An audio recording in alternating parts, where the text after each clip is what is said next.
ನಾನು ಪೃಥ್ವಿ ತುಮಕೂರು ಅಂತ ಅಂದ್ಬಿಟ್ಟು ನಂದು ಯೂಟ್ಯೂಬ್ ಚಾನಲ್ ಇದೆ. ನಾನು ಬಂದು ಸುಮಾರು 8 ವರ್ಷಗಳಿಂದ ಬೆಂಗಳೂರು ಸಿಟಿನಲ್ಲಿ ಪೊಲೀಸ್ ಕಾನ್ಸ್ಟೇಬಲ್, ಸಿವಿಲ್ ಕಾನ್ಸ್ಟೇಬಲ್ ಆಗಿ ಕೆಲಸ ಮಾಡ್ತಾಯಿದ್ದೀನಿ.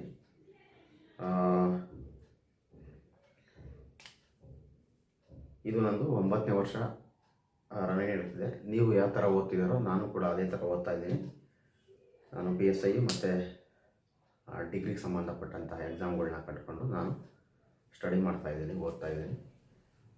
ಕೆಲವು ಕಾರಣಾಂತರಗಳಿಂದ ನಾನು ಇಷ್ಟು ದಿವಸ ಓದೋಕ್ಕಾಗಿರಲಿಲ್ಲ, ಟೈಮ್ ಸಿಕ್ಕಿರಲಿಲ್ಲ, ಸಮಯದ ಅಭಾವದಿಂದ ನಾನು ಓದೋಕ್ಕಾಗ್ತಿರಲಿಲ್ಲ. ಬಟ್ ಈಗ ನನಗೆ ಕೆಲವೊಂದು ಟೈಮ್ ಸಿಗ್ತಾ ಇದೆ, ಅದರಿಂದ ನಾನು ಕೂಡ ಮತ್ತೆ ಓದೋಕ್ಕೆ ಸ್ಟಾರ್ಟ್ ಮಾಡಿದ್ದೀನಿ. ಓದೋಕ್ಕೆ ಸ್ಟಾರ್ಟ್ ಮಾಡಿದ್ರಿಂದ ಈಗ ನಾನೇನು ಓದ್ತಾ ಇದ್ದೀನಿ ಮತ್ತು ನಾನೇನು PC ಆಗೋದಕ್ಕಿಂತ ಮುಂಚೆ ಓದಿದ್ದೆ ಅದನ್ನು ಸ್ವಲ್ಪ ರಿವಿಷನ್ ಮಾಡ್ತಾಯಿದ್ದೀನಿ. ಆ ರಿವಿಷನ್ ಮಾಡಿದ್ದು ಕೂಡ ನಿಮಗೆ ನಾನು ಕ್ಲಾಸ್ ಮಾಡಿ ಆಗ್ತಾಯಿದ್ದೀನಿ. ಹಾಗೂ ನನಗೂ ಕೂಡ ಅದು ರಿವಿಷನ್ ಆದಂಗೆ ಆಗುತ್ತೆ. ಏನಾದರೂ ಕೆಲವೊಂದು ಸಣ್ಣ ಪುಟ್ಟ ಮಿಸ್ಟೇಕ್ ಇದ್ದರೆ ಹೇಳಿ ತಿದ್ಕೊಳ್ಳೋಣ. ಇಲ್ಲಿ ಯಾರೂ ಪರಿಣತರಲ್ಲ. ನಿಮ್ಮಿಂದ ನಾನು ಕಲಿತೀನಿ, ನಮ್ಮಿಂದ ನೀವು ಕಲೀರಿ. ಒಟ್ಟೊಟ್ಟಿಗೆ ಕಲಿತಾ ಒಟ್ಟೊಟ್ಟಿಗೆ ಸರ್ಕಾರಿ ಉದ್ಯೋಗವನ್ನು ಪಡೆದುಕೊಳ್ಳೋಣ. ಇವತ್ತಿನ ಕ್ಲಾಸು ಮಾಡ್ತೀನಿ. ಇದೊಂದು ಕ್ವಶನ್ ಹಾಕಿದೆ ನಾನು ನನ್ನ ಇನ್ಸ್ಟಾಗ್ರಾಮು ಮತ್ತು ಯೂಟ್ಯೂಬು ಮತ್ತು ಫೇಸ್ಬುಕ್ನಲ್ಲಿ. ಬಟ್ ತುಂಬ ಜನ ತಪ್ಪು ಉತ್ತರಗಳು ಕೊಟ್ಟಿದ್ದೀರ. ಇದಕ್ಕೆ ಆಪ್ಷನ್ನು ಕೊಟ್ಟಿಲ್ಲ. ಆಪ್ಷನ್ನು ಕೊಡ್ತೀನಿ, 2 ಸೆಕೆಂಡು.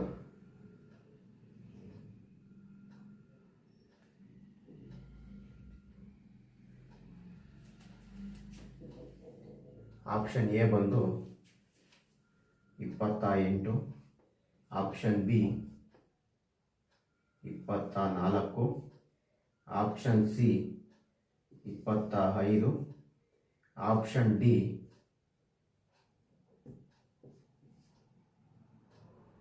26. ಇದು ಆಪ್ಷನ್ ಇದೆ.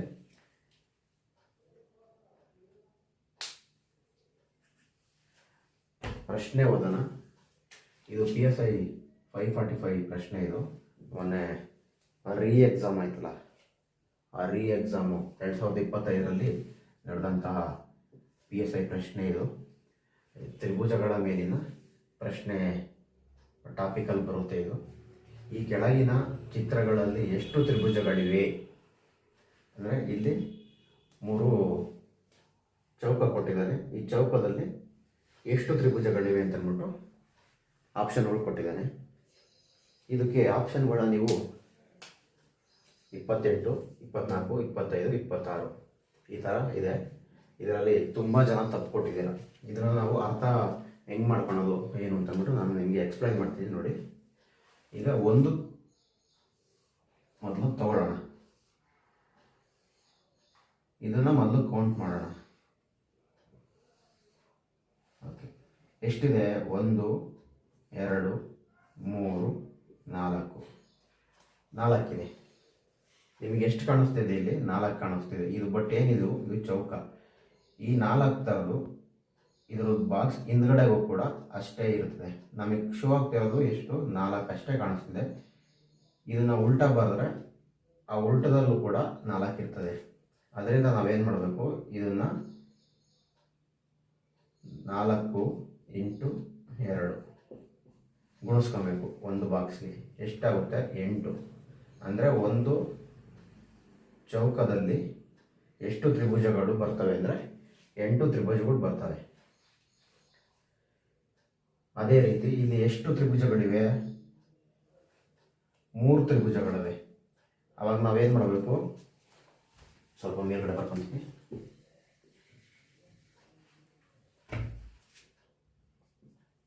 4 × 2 = 8.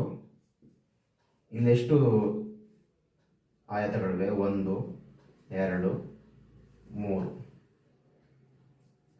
ಈ ಆನ್ಸರು 8 ಈ 3 ತ್ರಿಭುಜಗಳು = 8 × 3 = 24. ಇಷ್ಟು 24 ಬಂತು.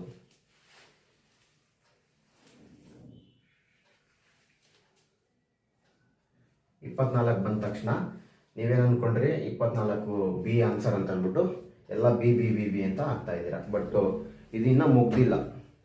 24 ಆದಮೇಲೆ ಇದು ಕೂಡಿಸಿ ಕೊಟ್ಟಿರೋದ್ರಿಂದ ನಮಗೆ ಇದರಲ್ಲಿ ಇನ್ನೂ ಎಕ್ಸ್ಟ್ರಾ ತ್ರಿಭುಜಗಳನ್ನ ನಾವು ಬರ್ತಿದ್ದಾವೆ. ಅವನ್ನ ನಾವು ಯಾವ ಥರ ಕಂಡುಹಿಡ್ಕೊಳೋದು ನೋಡಿ. ಚೌಕ 1ರಿಂದ ಸ್ಟಾರ್ಟ್ ಆಗಿ ಚೌಕ 2ರಲ್ಲಿ ಎಂಡ್ ಆದರೆ ಇದು ಕೂಡ ಒಂದು ತ್ರಿಭುಜ ಆಗುತ್ತೆ. ಇದನ್ನು ಕೂಡ ಕನ್ಸಿಡರ್ ಮಾಡ್ಕೊಬೇಕು. ಅವಾಗ ಏನಾಗುತ್ತೆ, 1 ಪ್ಲಸ್ ಇದು ಉಲ್ಟಾ ಇಲ್ಲೊಂದಿದೆ ನೋಡಿ, 1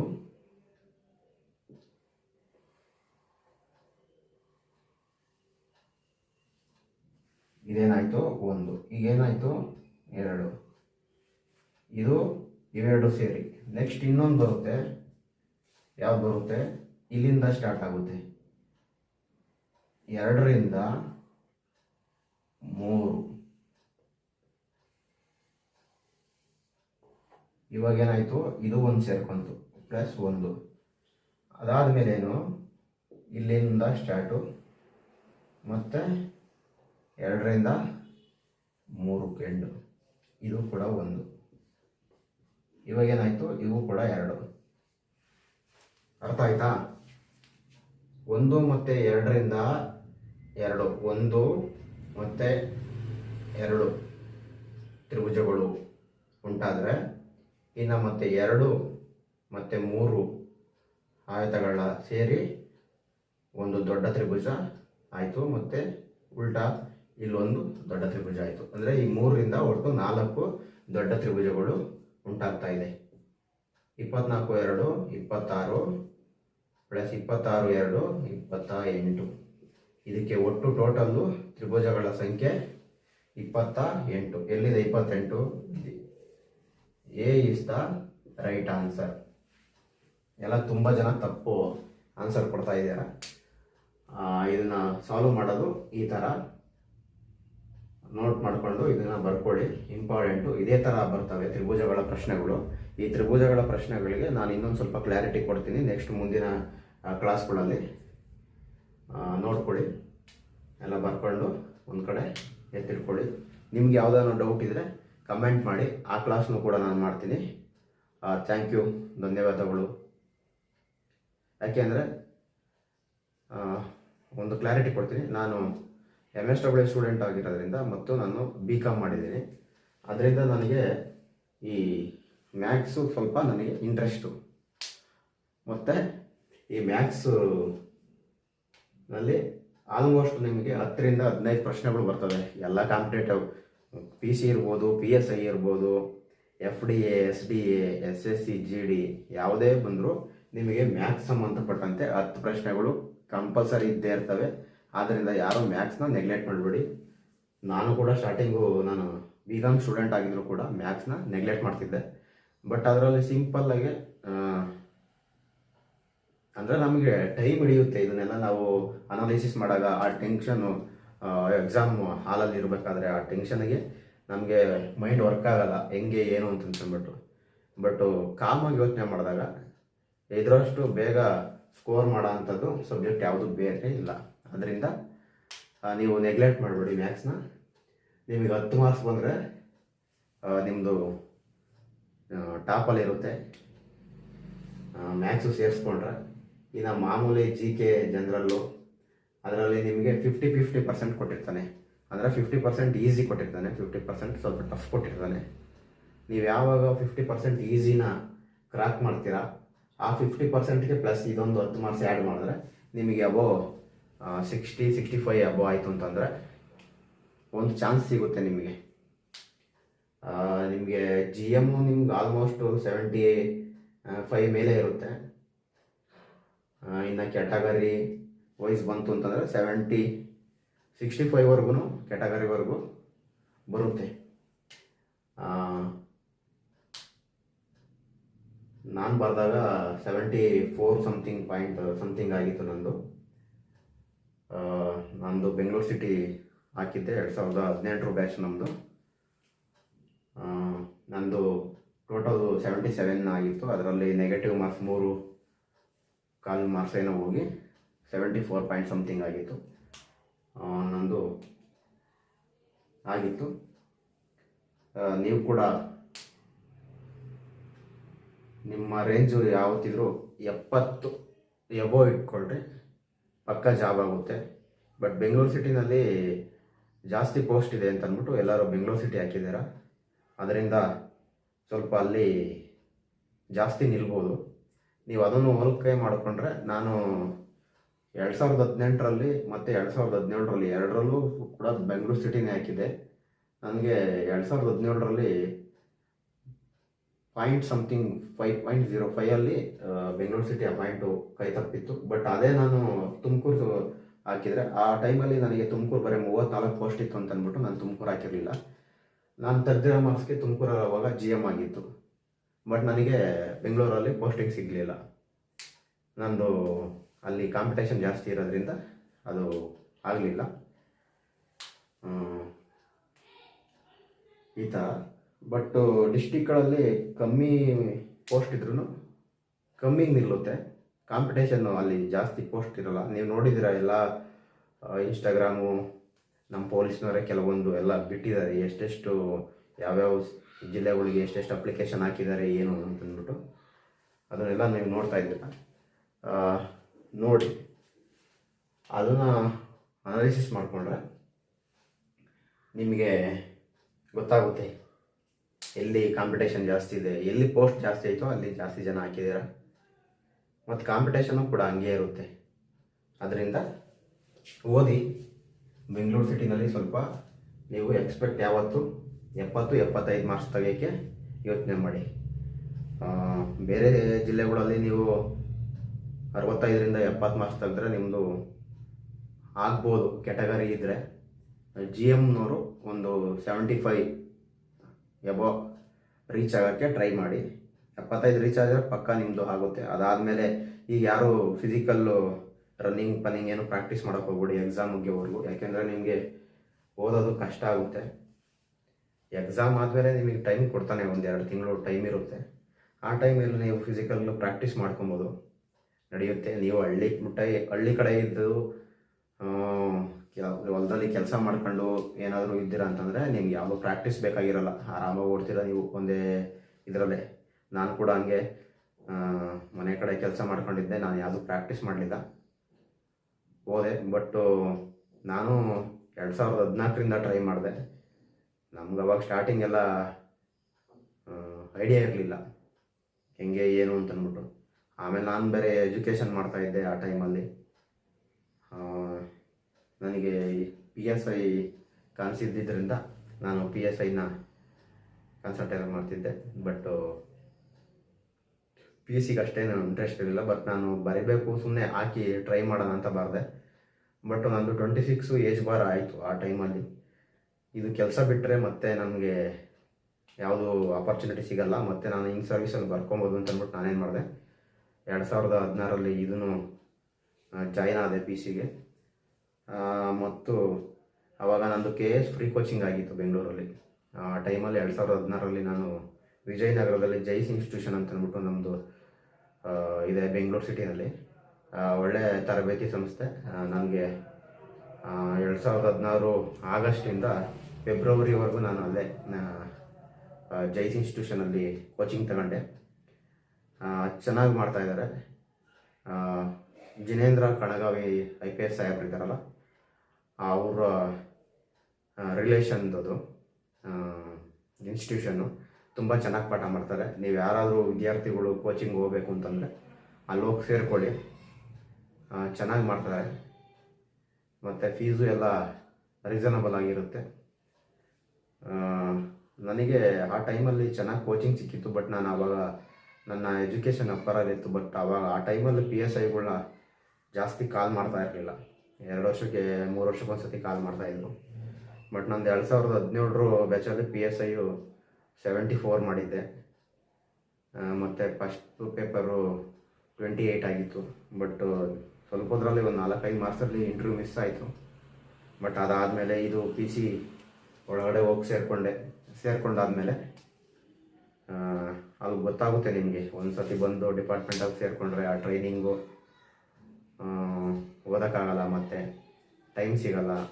ಡಿಪಾರ್ಟ್ಮೆಂಟಲ್ಲಿ ಯಾವಾಗ ಕರೀತಾರೆ, ಯಾವಾಗ ಏನು ಡ್ಯೂಟಿ ನಿಮಗೆ ಟೈಮಿಂಗ್ಸ್ ಇರಲ್ಲ. ಅಲ್ಲಿ ಮಾಡ್ತಾ ಇರ್ತೀರ. ಆ ಟೈಮಲ್ಲಿ ಯಾರೇ ಟೈಮ್ ಕೊಟ್ಟು ಓದಿ ಮಾಡಿಕೊಂಡ್ರು.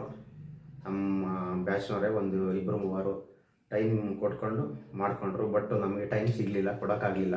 ಯಾಕೆಂದರೆ ನಾನು ಇನ್ವೆಸ್ಟಿಗೇಷನಲ್ಲಿ ಮಾಡ್ತಿರೋದ್ರಿಂದ ಬಂದಾಗ ಒಂದು 6 ತಿಂಗಳು ಪಾಯಿಂಟ್ ಡ್ಯೂಟಿ ಮಾಡಿ, ನೆಕ್ಸ್ಟು ನಾನು ಇನ್ವೆಸ್ಟಿಗೇಷನ್ ಒಳಗಡೆ ಸೇರ್ಕೊಂಡು ಕೋರ್ಟ್ ಡ್ಯೂಟಿ ಮಾಡಿದೆ. ಅದಾದಮೇಲೆ ಇನ್ವೆಸ್ಟಿಗೇಷನ್ ಮಾಡಿದೆ. ಅದು ಇನ್ವೆಸ್ಟಿಗೇಷನ್ಗೆ ನಾವು ತೊಡ್ಕೊಂಬಿಟ್ರೆ ನಮ್ಗೆ ಅಲ್ಲಿ ಟೈಮ್ ಸಿಗಲಿಲ್ಲ, ಓದೋಕ್ಕಾಗಲಿಲ್ಲ. ಈಗ ನಾನು ಎಕ್ಸಿಕ್ಯೂಟಿವ್ ಬಂದಿದ್ದೀನಿ, ಅಲ್ಲಿ ಸ್ವಲ್ಪ ಸಮಯ ಸಿಗ್ತಾ ಇದೆ. ಅದರಿಂದ ನಾನು ಮತ್ತೆ ನನ್ನ PSI ಕನಸು ಮಾಡಿಕೊಳ್ಳುವ ದಾರಿಯಲ್ಲಿ ಅಭ್ಯಾಸ ಶುರು ಮಾಡಿದ್ದೀನಿ. ಆ ಅಭ್ಯಾಸದಲ್ಲಿ ನನ್ನ ಜೊತೆಯಲ್ಲಿ ನಿಮ್ಮನ್ನು ಕೂಡ ನಾನೇನು ಓದ್ತೀನೋ, ನಾನೇನು ಮಾಡ್ತೀನೋ ಅದನ್ನು ಕ್ಲಾಸ್ಗಳು ಮಾಡ್ತೀನಿ. ಎಲ್ಲಾದರೂ ತಪ್ಪಿದರೆ ನಿಮ್ಮ ಹೊಟ್ಟೆಗೆ ಹಾಕ್ಕೊಡಿ, ಕಮೆಂಟ್ ಮಾಡಿ, ತಿದ್ಕೊಳ್ಳೋಣ. ನಾನೇನು ಫುಲ್ಲು ತಿಳಿದವನಲ್ಲ, ನಾನು ಸ್ವಲ್ಪ ತಿಳಿದಿದ್ದೀನಿ. ಆ ಸ್ವಲ್ಪ ತಿಳಿದಿರೋದನ್ನ ನಿಮಗೆ ಹೇಳ್ತಾ ಇದ್ದೀನಿ. ನಿಮಗೂ ಗೊತ್ತಿರೋದು ನನ್ನ ಹತ್ರ ಶೇರ್ ಮಾಡ್ಕೊಳ್ಳಿ, ನಾನು ತಿಳ್ಕೊಂಡಂಗಾಗುತ್ತೆ. ನಂದು ಟೆಲಿಗ್ರಾಮ್ ಚಾನಲ್ ಇದೆ, ಆ ಟೆಲಿಗ್ರಾಮ್ ಚಾನಲಲ್ಲಿ ನಾನು ಹಾಕ್ತಾ ಇರ್ತೀನಿ, ನೋಡ್ತಾ ಇರಿ. ನಿಮಗೂ ಗೊತ್ತಿರೋದನ್ನ ಅಲ್ಲಿ ಶೇರ್ ಮಾಡ್ಕೊಳ್ಳಿ. ಮತ್ತು ನನ್ನ ಇನ್ಸ್ಟಾಗ್ರಾಮಲ್ಲೂ ಕೂಡ ಹಾಕ್ತಾ ಇರ್ತೀನಿ. ಯೂಟ್ಯೂಬ್ ಚಾನಲ್ ಪೃಥ್ವಿ ಯೂಟ್ಯೂಬ್ ಚಾನಲ್ ಇದೆ, ತುಮಕೂರು ಯೂಟ್ಯೂಬ್ ಚಾನಲ್ ಅಂತ ಸರ್ಚ್ ಮಾಡಿ ಜಾಯ್ನ್ ಆಗಿ. ಅಲ್ಲೂ ಕೂಡ ಕ್ಲಾಸ್ಗಳು ಮಾಡಾಕ್ತಾ ಇರ್ತೀನಿ. ನಾನು ತುಮಕೂರಲ್ಲಿ ವಾಸ ಮಾಡಿಕೊಂಡು ಬೆಂಗಳೂರು ಸಿಟಿಗೆ ಡೈಲಿ ಅಪ್ ಆ್ಯಂಡ್ ಡೌನ್ ಮಾಡ್ತಾಯಿದ್ದೀನಿ. ಆದ್ದರಿಂದ ನನಗೆ ಸಮಯಾವಕಾಶ ಸಿಗಲ್ಲ. ನಾನು ಡ್ಯೂಟಿ ಹೋಗೋ ಟೈಮಲ್ಲಿ ಹೊರಟಾಗ ಕ್ಲಾಸ್ಗಳು ಮಾಡೋದು, ಟ್ರೈನಲ್ಲಿ ಹೋಗ್ಬೇಕಾದ್ರೆ ಅದನ್ನು ಅಪ್ಲೋಡ್ ಮಾಡೋದು, ಮತ್ತು ಡ್ಯೂಟಿ ಮುಗಿಸ್ಕೊಂಡು ಮನೆಗೆ ಬಂದಾಗ 9 ಗಂಟೆಯಿಂದ 10 ಗಂಟೆ ಒಳಗೆ ಈ ಥರ ಒಂದು ಕ್ಲಾಸ್ಗಳು ಮಾಡ್ಕೊಳೋದು, ಮತ್ತು ಅದನ್ನು ಕಟ್ಔಟ್ ಮಾಡೋದು, ಎಡಿಟ್ ಮಾಡೋದು, ಮತ್ತು ಅಪ್ಲೋಡ್ ಮಾಡೋದು. ಟೈಮು ಇಷ್ಟೇ ಆಗ್ತಿದೆ. ನಾನು ಕೂಡ ಓದ್ತಾ ಇದ್ದೀನಿ. ನಿಮಗೂ ಕೂಡ ಈ 2ನೇ ತಾರೀಕು ಎಕ್ಸಾಮ್ ಇದೆ, ಡೌನ್ಲೋಡ್ ಮಾಡ್ಕೊಳ್ಳಿ. ಹಾಲ್ ಟಿಕೆಟ್ ಬಿಟ್ಟಿದ್ದಾರೆ, ಓದಿ, ಟೈಮ್ ವೇಸ್ಟ್ ಮಾಡಬೇಡಿ. ಇದು ಹಳೆ ವಿದ್ಯಾರ್ಥಿಗಳಿಗೆ, ಏಜ್ ಬಾರ್ ಆಗಿರೋರಿಗೆ ಇದು ಫುಲ್ಲು ಒಂದು ಅವಕಾಶ. ಯಾರೂ ಅದನ್ನು ಮಿಸ್ ಮಾಡ್ಕೊಬೇಡಿ. ಓದಿ, ಈ ಸತಿ ತಗೊಳ್ಳಿ ಜಾಬು. ಎಲ್ಲ ಕಾಲಾಗಿದೆ ತುಂಬ. PSI ಕಾಲ್ ಮಾಡ್ತಾ ಇದ್ದಾನೆ, ಓದಿ ಡಿಗ್ರಿ ಆಗಿರೋರು, ಮತ್ತು ಅಬಕಾರಿ, ಅರಣ್ಯ ಇಲಾಖೆ ಎಲ್ಲ ಕಾಲಾಗಿದ್ದಾವೆ. ಆದ್ದರಿಂದ ಯಾರು ಓದೋದ್ರ ಮೇಲೆ ಬೇಜಾರು ಮಾಡ್ಕೊಂಡರೆ ಸಮಯ ಕೊಟ್ಟು ಓದಿ. ಪುಸ್ತಕಕ್ಕೆ ಸಮಯ ಕೊಡಿ. ಯಾವತ್ತೂ ಪುಸ್ತಕ ನಿಮಗೆ ಮೋಸ ಮಾಡಲ್ಲ. ಜಾಬ್ ತೊಗೊತೀರ. ಒಂದು ಸತಿ ನೀವು ನಿಮ್ಮ ಲೈಫಲ್ಲಿ ಅನುಭವಿಸಿರೋಂಥ ಕಷ್ಟಗಳನ್ನ ನೆನಪು ಮಾಡ್ಕೊಳ್ಳಿ.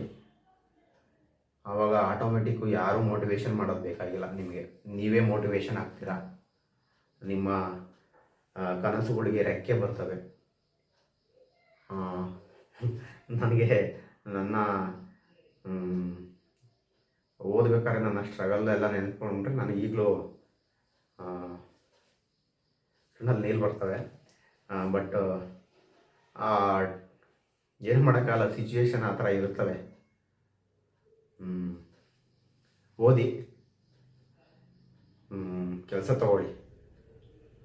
All the best. Thank you.